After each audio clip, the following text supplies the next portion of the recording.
पलको साथी रेडियो इन्द्रेणी FM 92.4 megahertz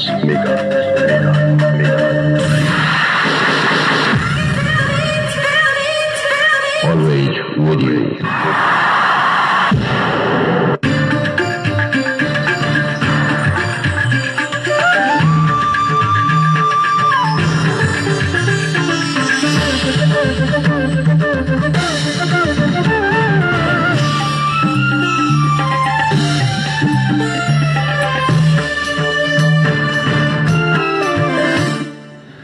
चाडपर्वलाई लक्षित गर्दै दाङको गढुवा राप्ती र लमहीका पसलहरूको अनुगमन म्याद नाघेका तथा लेबल नलगाइएका वस्तु बिक्री गरिएको भेटियो। गृह मन्त्रालयको निर्देशनसँगै दाङमा पनि भोलिदेखि जिल्लाभरका क्रसर उद्योगको अनुगमन हुने। एमपञ्चकको पहिलो दिन आज काग तिहार दाङमा पहिलो पटक कृषि तथा अर्ग्यानिक वस्तु सस्तोमा बिक्री गर्न सहकारी बजार सञ्चालनमा भोलि उद्घाटनको तयारी। सल्यानको कपुरकोटमा सुरक्षित गर्भपतन सम्बन्धी सचेतनामूलक जानकारी प्रदान। नेपालबाट नेपालकै भूमि पुग्न भारतको प्रयोग गर्नुपर्ने बाध्यता हट्यो।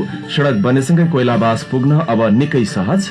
म्यानमारमा फेरि आङ सान सुचीको सरकार। अमेरिकी राष्ट्रपतिको गत नोभेम्बर 3 मा सम्पन्न निर्वाचनमा जो बाइडेन एरिजोना राज्यमा पनि विजयी। र अन्तर्राष्ट्रिय मैत्रीपूर्ण खेल अन्तर्गत अहिले बंगलादेश र नेपाल बीचको फुटबल खेल जारी।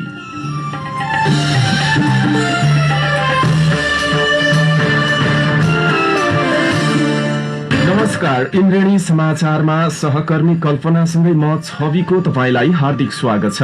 इन्द्रेणी समाचार इन्द्रेणी FM को स्टुडियो 92.4 मेगाहर्जबाट अहिले प्रसारण भइरहेको छ। तपाई हामीलाई इन्द्रेणी FM 92.4 मेगाहर्ज, इन्टरनेटमा indrenifm.com.np र मोबाइल एप्लिकेसनबाट संसारैभर एकैसाथ सुनिराख्नु भएको छ। यस्तै सामाजिक सञ्जालबाट पनि एकैसाथ हामीलाई सुन्न सक्नुहुन्छ। दाङ देउखुरीको गढुवामा रहेको रेडियो साझा आवाज 88.3 मेगाहर्जबाट पनि प्रत्यक्ष सुनिरहँदा अहिलेसम्मको समाचारको सिलसिला प्रारम्भ गरौं। अब मुख्य प्रसंगबाट। इन्द्रेणी समाचारमा प्रमुख समाचार विस्तार गर्नुभन्दा पहिले संचार तथा सूचना प्रविधि मन्त्री पार्वत गुरुङले सबै संचार गृहमा न्यूनतम पारिश्रमिक लागू गराएरै छाड्ने प्रतिबद्धता जनाउनु भएको सम्बन्धी विशेष समाचार।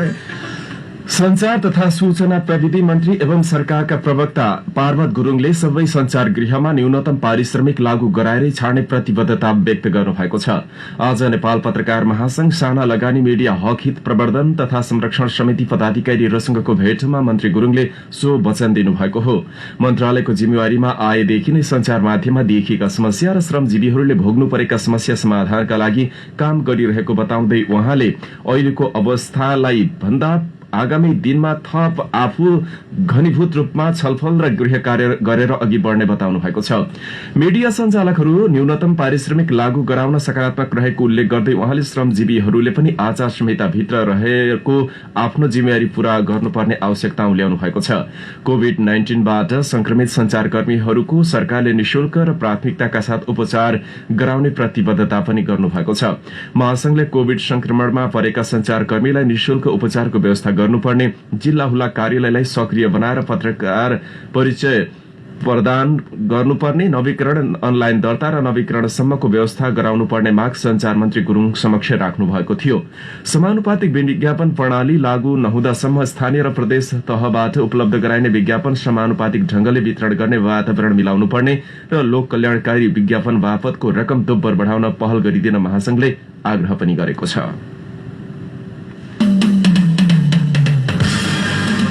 चाडपर्वलाई लक्षित गरी गढुवा गाउँपालिका र स्थानीय खाद्य अधिकार सञ्जालको पहलमा सरकारवाला निकायका प्रतिनिधिहरूले देउखुरीको गढुवा बजारका केही खाद्यान्न पसलहरूमा अनुगमन गरेका छन्। अनुगमनका क्रममा 6वटा पसलहरूबाट डेट गएका सामानहरू जफत गरिएको छ भने एउटा पसलबाट लेबल नलगाएर बिक्री गर्न राखिएको तेलको नमुना संकलन गरी प्रयोगशालामा पठाएको छ। अनुगमनको क्रममा दुलारी किराना पसलबाट बिग्रिएको तराजुबाट उपभोक्तालाई ठगी गरेको पाइएकोले तराजु ढुङ्गाको ढक र लेभल नभएको सस बरामद गरेको छ भने गुप्ता किराना पसलबाट म्याद गुज्रिएको र किराले खाएको 10 किलो केराको दाल र 4 किलो मिक्स दाल जफत गरेको अनुगमन टोलीले जनाएको छ। यसैगरी कसोधन जनरल स्टोरमा म्याद गुज्रेको 5 थैली आटा, नमकिन प्याकेट तथा लेबल नलगाई बिक्री गर्न राखिएको तेल जफत गरेको छ। तेल मुचुल्का सहित सिलबन्दी गरी नमुना संकलन गरेर नेपालगञ्ज स्थित प्रयोगशालामा परीक्षणका लागि पठाइएको छ। यस्तै लमही नगरपालिका भित्रका विभिन्न मेडिकल तथा औषधि पसलहरूको पनि आज अनुगमन गरिएको छ। औषधि तथा तरकारीका बिउ बिजन लगायतका विभिन्न र औषधि पसलहरूको अनुगमन गरिएको लमही नगरपालिकाले जानकारी गराएको छ। अनुगमनका क्रममा खाद्य अधिकार लगायत उपभोक्ताहरूको हक हित र सुरक्षासँग जोडिएका विषयवस्तुमा विशेष केन्द्रित गरिएको छ। सो अवसरमा अधिकांश पसलहरूले बिल बिजक जारी नगरेर वस्तु बिक्री गर्ने गरेको, म्याद नआएका वस्तु लगायत राखेर बिक्री गरेको भेटिएको छ। बारम्बारको सचेतना र सावधानी र सतर्क गराउँदै पनि अहिले पनि ती कुराहरूमा गम्भीर नभएको देखिएको बताइएको छ। आज लमही नगरपालिकाका बजार क्षेत्रका अनुगमन गर्दा बढ़ी मात्रामा त्यस्तो समस्या देखेकाले फेरि आउँदा ती समस्या नदोहोरिने गरी सुझाव समेत दिएको बताइएको छ। यस्तै तिहार र छठ पर्वलाई लक्षित गरी राप्ती गाउँपालिका क्षेत्रका बजारको अनुगमन गरेको छ। दुई छुट्टा अनुगमन समितिले भालुवाङ, पिपरी र बिजोरी बजारका 54वटा पसलको अनुगमन गरेको हो। चाडपर्वका समयमा हुन सक्ने कालो बजारी तथा कृत्रिम अभाव र कोरोना महामारीको बेला अपनाइने स्वास्थ्य मापदण्ड पालना गरे नगरेको विषयमा अनुगमन गरिएको हो। ती बजार क्षेत्रमा रहेका खाद्यान्न तथा किराना पसल, होटल, कस्मेटिक तथा ब्युटी पार्लर, मिठाई तथा डेयरी पसल, मासु पसल, ठेला व्यापार गरी 54वटा पसलहरूको अनुगमन गरेको छ। भालुबाङ बजार अनुगमनका संयोजक नारायण राउत र पिपरी बजार अनुगमनका संयोजक वासुदेव खनालको अगुवाईमा भएको बजार अनुगमनमा जनप्रतिनिधि, उद्योग वाणिज्य संघका प्रतिनिधि, सुरक्षाकर्मी, संचारकर्मी र गाउँपालिकाका कर्मचारीहरूको सहभागिता रहेको थियो। अनुगमनको सुपरिवेक्षकमा राप्ती गाउँपालिकाका अध्यक्ष नुमानन्द सुवेदी, उपाध्यक्ष जगदम्बा कुमारी चौधरी र प्रमुख प्रशासकीय अधिकृत शोभाराम रिजाल रहनु भएको थियो। गृह मन्त्रालयले अवैध रूपमा जिल्लामा सञ्चालित क्रसर उद्योगको अनुगमन गरी तत्काल बन्द गराउन देशभरका प्रमुख जिल्ला अधिकारीलाई निर्देशन दिएसँगै दाङमा पनि त्यो निर्देशन कार्यान्वयनमा आउन लागेको छ। गृह मन्त्रालयको निर्देशनसँगै भोलिबाट जिल्लाभर सञ्चालित क्रसर उद्योगको अनुगमन हुन लागेको दाङका प्रमुख जिल्ला अधिकारी जयनारायण आचार्यले रेडियो इन्द्रेणीलाई बताउनुभयो। उहाँले अवैध क्रसरको तथ्याङ्क लिएर कानून विपरीत अवैध क्रसर सञ्चालन भएको भेटिए बन्द गरिने बताउनु भएको छ। अनुगमन टोलीमा नापी, वन र प्रहरी घरेलुको टोली पनि सहभागी हुने उहाँको भनाइ छ। केही दिन पहिले गृह मन्त्रालयमा बसेको नदीजन्य पदार्थको उत्खनन, संकलन, उपयोग, बिक्री, वितरण तथा व्यवस्थापन सम्बन्धी बैठकले प्रमुख जिल्ला अधिकारीलाई उद्योग बन्द गराउन निर्देशन दिएको थियो। बैठकले क्रसर उद्योगको अनुगमन गरी अध्यावधिक विवरण गृह मन्त्रालयमा पठाउन समेत निर्देशन दिएको छ। बैठकले मापदण्डको आवश्यक परिमार्जन गर्न प्रारूप तयार गर्न संघीय मामिला तथा सामान्य प्रशासन मन्त्रालयले 15 दिनको समय समेत उपलब्ध गराएको छ। त्यस्तै क्रसर उद्योगको पनि अनुगमन गरेर गृह मन्त्रालयमा रिपोर्ट बुझाउन 7 दिनको म्याद दिइएको छ। दाङमा सञ्चालित क्रसर उद्योगमध्ये अधिकांश बालुवा प्रशोधन भनिए पनि क्रसर उद्योग सञ्चालनमा देखिएका छन्, जसको पटक पटक स्थानीय तहले अनुगमन गरेर जरिवाना तिराउने गरे पनि अहिले पनि ती क्रसर उद्योगहरू सञ्चालित छन्। बालुवा प्रशोधन केन्द्रका नामबाट सञ्चालित ती क्रसर उद्योग मापदण्ड अनुसार चलेको छ छैन भन्ने विषयमा पनि अनुगमन हुने उहाँले बताउनु भएको छ। यस वर्षको एमपञ्चक अर्थात् तिहारको पहिलो दिन आज काग तिहार हो। नेपाल पञ्चाङ्ग निर्णायक समितिका अनुसार एमपञ्चक आज बेलुकीदेखि सुरु भए तापनि काग तिहार भने माफ गर्नुहोला, फेरि यसलाई सुन्नुहोला। नेपाल पञ्चाङ्ग निर्णायक समितिका अनुसार एमपञ्चक हिजो बेलुकीदेखि सुरु भए तापनि काग तिहार भने आज परेको छ। यस वर्ष एमपञ्चक अघिल्लो दिनदेखि एमदीप दान सुरु गरेको छ। काग तिहार वा काग पूजा कार्तिक कृष्ण त्रयोदशीदेखि कार्तिक शुक्ल द्वितीयासम्म 5 दिन मनाइने तिहार पर्वको पहिलो दिन हो। यस दिन कागको पूजा गर्ने गरिन्छ। काग अत्यन्त चलाक र सर्वभक्षी प्राणी मानिन्छ। कागले सबैलाई समान दृष्टिले हेर्छ भने यसले अन्न बालीमा लाग्ने किरा फट्याङ्ग्रा ढुङ्गाहरू खाइदिन्छ। कागलाई यमराजको सन्देश सुनाउने यमदूतका रूपमा पनि लिइन्छ। काग यमराजको अत्यन्त प्रिय भक्त पनि मानिन्छ। त्यसैगरी हाम्रो समाजमा प्रचलित काग बेसन, काग न्याय, काग बलि आदि विविध शब्द कागसँगै सम्बन्धित रहेका छन्। कागलाई आज मिठा परिकार बनाएर खाना दिने र पुज्ने चलन रहेको छ। यसैगरी धन्वन्तरी जयन्ती, धन त्रयोदशी र धनतेरस पर्व पनि यसै दिन परेको समितिले जनाएको छ।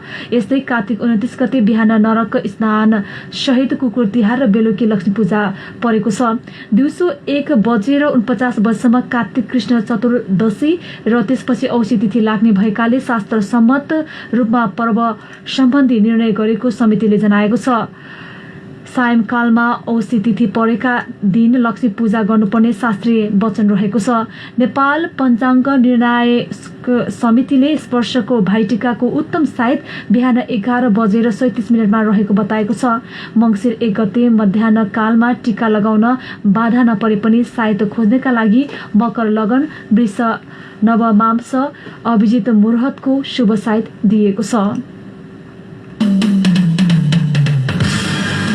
दाङमा पहिलो पटक कृषि तथा अर्ग्यानिक वस्तु सस्तो मूल्यमै बिक्री गर्न सहकारी बजार सञ्चालनमा कृषकले उत्पादन गरेका वस्तुलाई बजार नपाएर खेर गइरहेको अवस्थालाई मध्यनजर गर्दै सञ्चालनमा ल्याइएको छ। सर्वोत्तम बहुद्देश्य सहकारी संस्था दाङको व्यवस्थापनमा घोराही चोकमै सहकारी बजार सञ्चालनमा आएको छ। यस क्षेत्रका कृषकले उत्पादन गरेको वस्तु महँगोमा खरिद गर्ने र उपभोक्तालाई बजार मूल्यभन्दा सस्तोमा सामान उपलब्ध गराउने उद्देश्यका साथ सहकारी बजार सञ्चालनमा ल्याइएको सर्वोत्तम बहुद्देश्य सहकारी संस्थाका अध्यक्ष ध्रुवराज पौडेलले आज जानकारी गराउनुभयो। कृषि उत्पादनमा बिचौलियाको हावी भएकाले कृषकले आफूले उत्पादन गरेको वस्तुको उचित मूल्य नपाएको गुनासो आइरहेका बेला सहकारीले ठूलो मुनाफा लिनु नपर्ने भएकाले पनि सस्तो सामानमा बिक्री गर्न सकिने उहाँको भनाइ छ।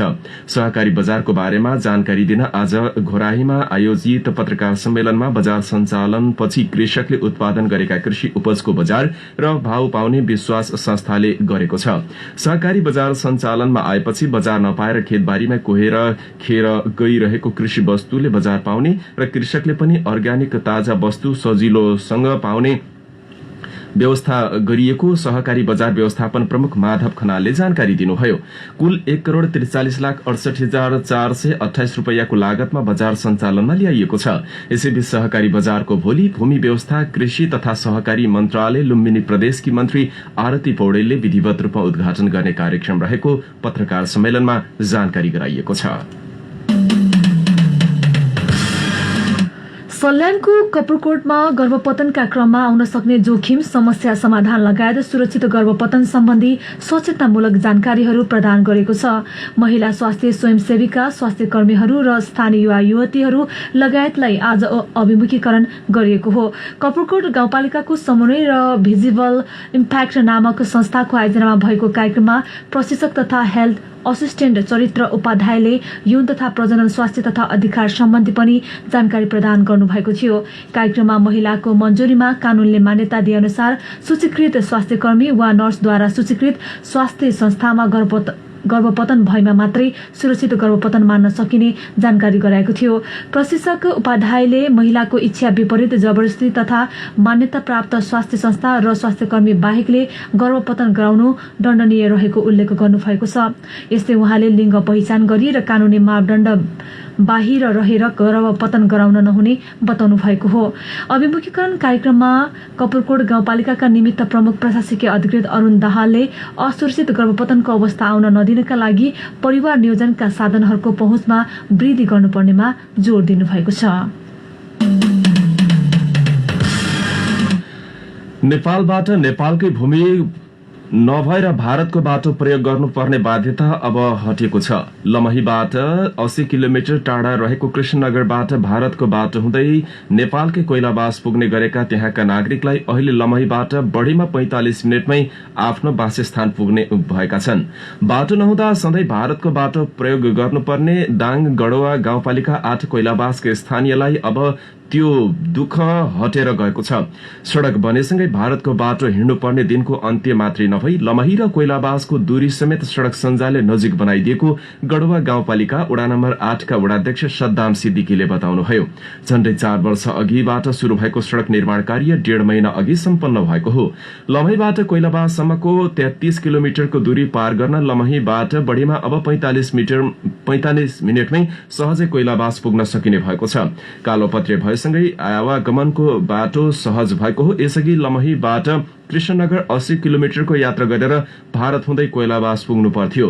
लुम्बिनी प्रदेशको थाई राजधानीबाट सबैभन्दा कम दूरीमा पर्ने नाका कोइलाबास रहेकाले कोइलाबास सड़क र नाका दुवैको महत्व अब बढेको र यसले गर्दा व्यवसायीलाई समेत लाभ हुन सक्ने गढ़वा उद्योग वाणिज्य संघका अध्यक्ष रविलाल आचार्यले बताउनुभयो। हुलाकी सड़क अन्तर्गत पर्ने गढ़वा बजारको मुहार समेत सोही सड़कका कारण अब बिस्तारै फेरिन लागेको छ। कालाकाटी हुँदै गढ़वा पश्चिम सिक्टासम्मको सड़क पनि विस्तार हुन लागेको छ, जसले त्यहाँ आर्थिक हबका रूपमा विकास हुन सक्ने उहाँको भनाइ छ। सड़क पेटी रेलिङ फराकिलो सड़कले पनि गढ़वाको सुन्दरता फेरिएको छ। 80 करोड़को लागतमा सड़क निर्माण कार्य सकेको निर्माण कम्पनी कुमार कालिका जेबी डेप्स कन्स्ट्रक्सनका म्यानेजर मुकेश कुमार शाहले जानकारी दिनुभयो। लकडाउन र मुआवजा विवादका कारण काममा ढिलाइ हुँदा सम्झौता भन्दा 1 वर्ष ढिला गरी लमही कोइलाबास सड़क निर्माण कार्य सम्पन्न भएको हो। यता बाटो निर्माण भए पश्चात अहिले कोइलाबासको स्थलगत अवस्थाका बारेमा आन्तरिक पर्यटकहरूले त्यहाँ गएर हेर्ने गरेकाले पनि आन्तरिक पर्यटक वृद्धि हुन सक्ने अपेक्षा गरिएको छ। इन्द्रेणी समाचारमा केही दुखद समाचार। गुल्मीमा जीव दुर्घटना हुँदा 1 जनाको मृत्यु भएको छ भने 7 जना घाइते हुनुभएको छ। गुल्मी दरबार गाउँपालिका वडा नम्बर 2 मजुवाबाट हटियातर्फ जाँदै गरेको लु 14711 नम्बरको जीव दुर्घटना हुँदा चालक खेम गाहा मगरको मृत्यु भएको जिल्ला प्रहरी कार्यालय गुल्मीका प्रहरी उपरीक्षक प्रवीणलाल श्रेष्ठले जानकारी दिनुभएको छ। जीव सड़कबाट करिब 300 मिटर तल खसेको हो। दुर्घटनामा घाइते भएकाहरूमध्ये 3 जनाको अवस्था गम्भीर रहेको छ। अन्य 2 जना मध्यम र 2 जना सामान्य घाइते भएका छन्। घाइतेहरूको स्थानीय मेडिकलमा सामान्य उपचारपछि थप उपचारका लागि पाल्पा पठाइएको प्रहरीले जनाएको छ। यता दाङको हंसपुरमा 2वटा मोटरसाइकल एक आपसमा ठोकिँदा 3 व्यक्ति घाइते भएका छन्। अर्का 1 जनाको अवस्था भने गम्भीर छ। गम्भीर घाइते हुनेमा मोटरसाइकल चालक दाङको बबई गाउँपालिका 4 हापुरेका 19 वर्षका महेन्द्र बुढा छेत्री रहेको प्रहरीले जानकारी गराएको छ। अर्का मोटरसाइकल शान्तिनगर गाउँपालिका 3 सिम चौताराका 20 वर्षे रमेश विक र सोही ठाउँका अर्का 24 वर्षे गुमान सिंह विक रहेको इलाका प्रहरी कार्यालय तुलसीपुरका प्रहरी निरीक्षक झलक प्रसाद शर्माले जानकारी दिनुभयो। घाइते बुढा थोकेको नेपालगंज उपचारका लागि रिफर गरिएको छ भने अन्य 2 जनाको राप्ती प्रादेशिक अस्पताल तुलसीपुरमा उपचार भइरहेको छ। बबई गाउँपालिका 3 मावि हंसपुरबाट पतेराका लागि जाँदै गरेको रा 3 प 8968 र विपरीत दिशाबाट आउँदै गरेको रा 2 प 8206 नम्बरको मोटरसाइकल दिउँसो करिब 3:30 बजे एक आपसमा ठोकिएका थिए। उता बैतडीको पाटन नगरपालिका 8 खोडपेमा गैराती बस दुर्घटना हुँदा 9 जनाको मृत्यु भएको छ। जिल्ला प्रहरी कार्यालय बैतडीका अनुसार दार्चुलाको गन्नाबाट महेन्द्रनगर आइरहेको ना 5 ख 5141 नम्बरको बस गैराती करिब 10:30 बजेतिर खोडपे बजार नजिक दुर्घटना भएको थियो। दुर्घटनामा परि 8 जनाको घटनास्थलमै र 1 जनाको उपचारका क्रममा ददेलधुरा अस्पतालमा ज्यान गएको हो। दुर्घटनामा 34 जना घाइते हुनुभएको छ। घाइतेहरूको ददेलधुरा अस्पतालमा उपचार भइरहेको छ। घाइतेहरूमध्ये 7 जनाको अवस्था गम्भीर रहेको एसएसपी सिंहले जानकारी दिनुभएको छ। उहाँहरूलाई थप उपचारका लागि सेती प्रादेशिक अस्पताल धनगढी लगिएको छ। बस हिजो साँझ 5 बजेतिर दार्चुलाको गन्नाबाट महेन्द्रनगरतर्फ प्रस्थान गरेको थियो। घुमाउरो बाटोमा चालकले सन्तुलन गुमाएकाले दुर्घटना भएको हुन सक्ने अनुमान प्रहरीले गरेको छ। बस सड़कबाट करिब 500 मिटर तल खसेको थियो। 21 वाम दल तथा संगठनहरूको गठबन्धनले मंगिर 7 गते सातै प्रदेशमा बाह्य हस्तक्षेप र आन्तरिक गडबडीका विरूद्ध प्रदर्शन गर्ने बताएको छ। खास गरी 21 दलीय गठबन्धनले मिलेनियम च्यालेन्ज कर्पोरेसन एमसीसी सहित उखु किसानको बक्यौता लगायत राष्ट्रियता, जनतन्त्र र जनजीविकाका विषयलाई लिएर विरोध प्रदर्शन गर्ने बताएको छ। गठबन्धनको बैठकले मंगिर 7 गते काठमाडौँको माइतीघरमा प्रदर्शन गर्ने निर्णय गरेको छ। एमसीसी खारेज हुनुपर्ने लगायतका माग राख्दै गठबन्धनले सातै प्रदेशका एक ठाउँमा प्रदर्शन गर्ने तयारी गरेको हो। विरोध कार्यक्रममा एमसीसी खारेज हुनुपर्ने, भारतले अतिक्रमित गरी कब्जा गरेको कालापानी, लिम्पियाधुरा, लिपुलेक, महेशपुर क्षेत्र फिर्ता गर्नुपर्ने, कोरोना उपचार र परीक्षण निशुल्क गर्नुपर्ने, तराईका उखु कृषकको बक्यौता रकम तुरन्त दिलाउनु पर्ने लगायत गठबन्धनले माग गर्दै विरोध गर्न लागेको छ। इन्द्रेणी समाचारमा अब केही कोरोना समाचार। नेपालमा बितेको 24 घण्टामा 2111 जनामा कोरोना भाइरसको संक्रमण पुष्टि भएको छ। यो सँगै नेपालमा संक्रमितको संख्या 2,06,353 पुगेको स्वास्थ्य तथा जनसंख्या मन्त्रालयले जनाएको छ। यस्तै बितेको 24 घण्टामा 3,537 जना कोरोना मुक्त हुनुभएको छ। यो सँगै डिस्चार्ज हुनेको संख्या 1,67,129 पुगेको छ। अब नेपालमा 37,022 जना सक्रिय संक्रमित आइसोलेसनमा रहनु भएको छ। यस्तै बितेको 24 घण्टामा 13 जनाको मृत्यु भएसँगै कोरोना संक्रमणबाट मृत्यु हुनेको संख्या 1,202 पुगेको छ। यता बाँकेको नेपालगञ्ज स्थित भेरी अस्पतालको कोरोना परीक्षण प्रयोगशालामा गरिएको कोरोना परीक्षणमा दाङका 4 जना सहित आज 40 जना व्यक्तिमा कोरोना संक्रमण पुष्टि भएको छ।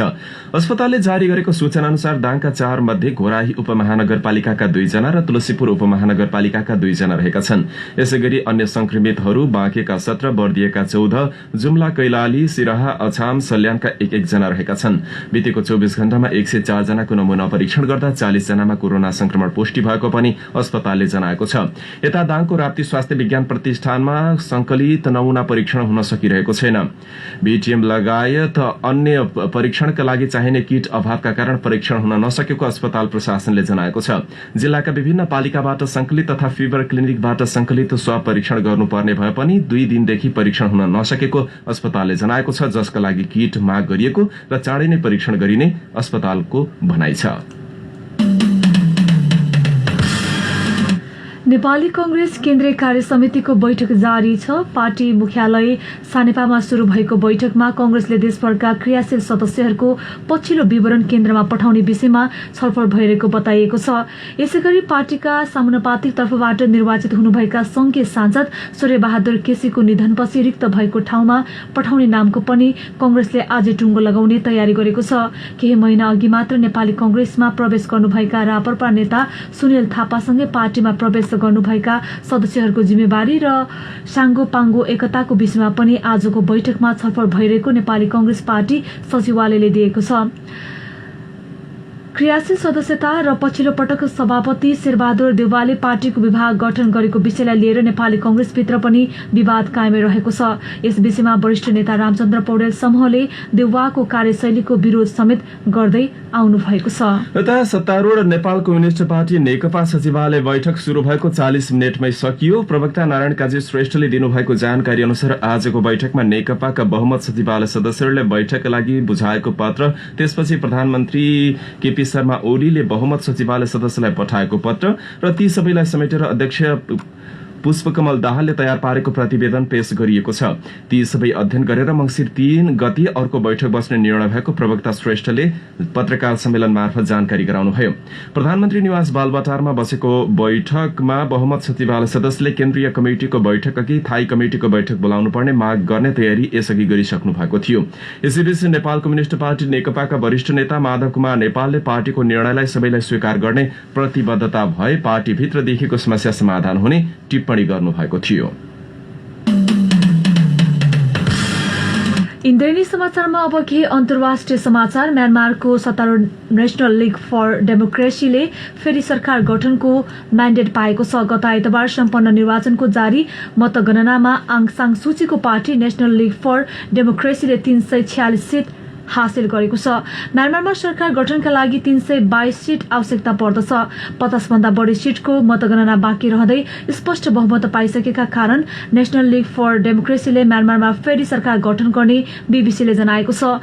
म्यानमारका विपक्षी दलहरूले सैन्य समर्थन प्राप्त सरकारले चुनावमा धाँधली गरेको आरोप लगाएका छन्, तर उनीहरूले धाँधलीको प्रमाण दिन सकिरहेका छैनन्।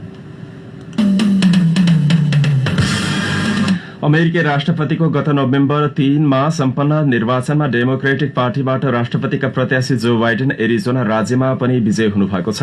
यो जितसँगै राष्ट्रपति निर्वाचित भइसक्नुभएका बाइडेनको वर्तमान राष्ट्रपति डोनाल्ड ट्रम्पसँगको अन्तर अझ फराकिलो बनेको छ। एरिजोनाका 11 इलेक्टोरल कलेज निर्वाचन प्रतिनिधि सहित बाइडेनले अब 290 इलेक्टोरल कलेज प्राप्त गर्नुभएको छ। अमेरिकाका कुल 537 मध्ये 270 इलेक्टोरल कलेज प्राप्त गर्ने व्यक्ति राष्ट्रपतिमा निर्वाचित हुने व्यवस्था छ। एरिजोनामा बाइडेनले राष्ट्रपति डोनाल्ड ट्रम्प भन्दा करिब 11,000 बढ़ी मत प्राप्त गर्नुभएको निर्वाचन अधिकारीलाई उद्धृत गर्दै न्यूयोर्क टाइम्सले उल्लेख गरेको छ। सन् 1996 मा विल क्लिन्टन विजय भएपछि पहिलो पटक एरिजोना राज्यमा डेमोक्रेटिक उम्मेद्वार विजय हुनुभएको हो। 4 वर्षअघि डोनाल्ड ट्रम्पले त्यहाँ 3.5% बिन्दुले डेमोक्रेटिक पार्टीका उम्मेद्वार हिलारी क्लिन्टनलाई पराजित गर्नुभएको थियो। यसैबीच बाइडेनले चिन्ह अग्रता बनाएर जित्नुभएका राज्यहरूमा पुनः मतगणना गर्न रिपब्लिकन पार्टीले देशव्यापी अभियान सुचारू गरेको छ। इन्द्रणी समाचारमा अब केही खेल समाचार। घरेलु टिमसँगको सिरिजका लागि भारतीय क्रिकेट टिम अस्ट्रेलिया पुगेका छन्।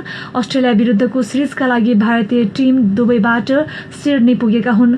अस्ट्रेलिया पुगेको भारतीय टिम सिडनीमा 14 दिनको क्वारेन्टाइनमा बस्ने छन्, तर भारतीय टिमले प्रशिक्षण भने शनिबारबाट शुरू गर्ने भएको छ। अस्ट्रेलिया सरकारले बनाएको कोरोना सम्बन्धी स्वास्थ्य प्रोटोकलको पालना गर्दै भारतले तयारी शुरू गर्ने भएको हो। अस्ट्रेलिया भ्रमण दौरान भारतले घरेलु टिमसँग T20 3 एकदिवसीय र 4 खेलको टेस्ट सिरिज खेल्नेछ। अस्ट्रेलिया र भारत बीचको एकदिवसीय र T20 सिरिज 27 नोभेम्बरदेखि 8 डिसेम्बरसम्म चल्नेछ।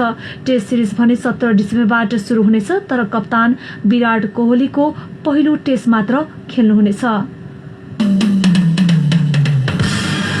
र नेपालले 1 वर्षपछि अन्तर्राष्ट्रिय मैत्रीपूर्ण फुटबल खेल अहिले बंगलादेशसँग खेलिरहेको छ। कोरोना भाइरसको महामारी बीच नेपालले 8 महिनापछि फुटबल प्रतियोगिता खेलिरहेको छ। ढाका स्थित बंगबन्धु रंगशालामा 2 टोली बीचको खेल नेपाली समयानुसार अघि पाउने 5 बजेबाट शुरू भएको हो। खेलको अहिलेको नतिजा हेर्दा बंगलादेशको टोलीले खेल शुरू भएको 10 मिनटमै अग्रता बनाएको छ। खेल दोस्रो हाफ शुरू हुँदा अहिलेको 50औं मिनेटमा 1-0 ले नेपाल पछि रहेको छ। आजको खेलमा दुवै टोली जित निकाल्ने लक्ष्यका साथ मैदानमा उत्रिएका छन्। नेपाल डिफेन्सिभ मोडमा खेलिरहेको छ र जित्ने दावका साथ आफ्नो विभिन्न लय बनाइरहेको छ। लामो समयपछि मैदान फर्किएको नेपाली टोली आजको खेल जित निकाल्दै आफूलाई बलियो बनाउने योजना छ। यसअघि बंगलादेशसँग भएका विभिन्न 3 वटा खेलमा नेपालले जितेको थियो। नेपाली टोलीको प्रशिक्षकको जिम्मेवारी बालगोपाल महर्जनले पाउनु भएको छ। नेपालका मुख्य प्रशिक्षक योहान कालिन अनुपस्थित भएपछि उहाँको ठाउँमा प्रशिक्षकको जिम्मेवारी महर्जनलाई दिइएको छ। बंगलादेश पनि आजको खेलमा जित निकाल्दै घरेलु टोलीको प्रदर्शन राम्रो बनाउने योजनाका साथ अहिले प्रदर्शन गरिरहेको छ। खेल अहिले पनि जारी छ। यिनै देश विदेश खेल समाचारका साथ हामी इन्द्रेणी समाचारको अन्त्यमा छौं। जाँदा जाँदै प्रमुख समाचार शीर्षक फेरि एकपटक। चाडपर्वलाई लक्षित गरी गडुवा, राप्ती र लमहीका पसलहरूमा अनुगमन, म्याद नाघेका तथा लेबल नलगाएका वस्तु बिक्री गरेको भेटियो। गृह मन्त्रालयको निर्देशनसँगै दाङमा पनि भोलिदेखि जिल्लाभरिका क्रसर उद्योगको अनुगमन हुने। यमपञ्चकको पहिलो दिन आज काग तिहार। दाङमै पहिलो पटक कृषि तथा अर्ग्यानिक वस्तु सस्तोमा बिक्री गर्न सहकारी बजार सञ्चालनमा भोलि औपचारिक उद्घाटन हुँदै। सल्यानको कपुरकोटमा सुरक्षित गर्भपतन सम्बन्धी सचेतनामूलक जानकारी प्रदान। नेपालबाट नेपालकै भूमिमा पुग्न भारतको बाटो प्रयोग गर्नुपर्ने बाध्यता हट्यो। सडक बनेसँगै कोइलाबास पुग्न अब निकै सहज। म्यानमारमा फेरि आङ सान सुचीको सरकार। अमेरिकी राष्ट्रपतिको गत नोभेम्बर 3 मा सम्पन्न निर्वाचनमा जो बाइडेन एरिजोना राज्यमा पनि विजयी। र अन्तर्राष्ट्रिय मैत्रीपूर्ण फुटबल खेल अन्तर्गत अहिले बंगलादेश र नेपाल बीचको खेल जारी। नेपाल 1-0 पछि। अवस्था अहिलेलाई बेलुकी 5:30 को यो इन्द्रेणी समाचार सकियो। समाचार सुनेर साथ दिनुहुने यहाँहरू सबै श्रोता अनि प्रविधि संयोजन गरी साथ दिने प्राविधिक साथी सीमा पाण्डेलाई धेरै धन्यवाद। बेलुकी 7:30 बजे अब तपाईँ अर्को इन्द्रेणी डायरी सुन्न सक्नुहुनेछ। अहिलेलाई समाचार कक्षका सबै सहकर्मीहरूसँगै साथी कल्पना अनि म छवि आज्ञा माग्छौं। नमस्कार।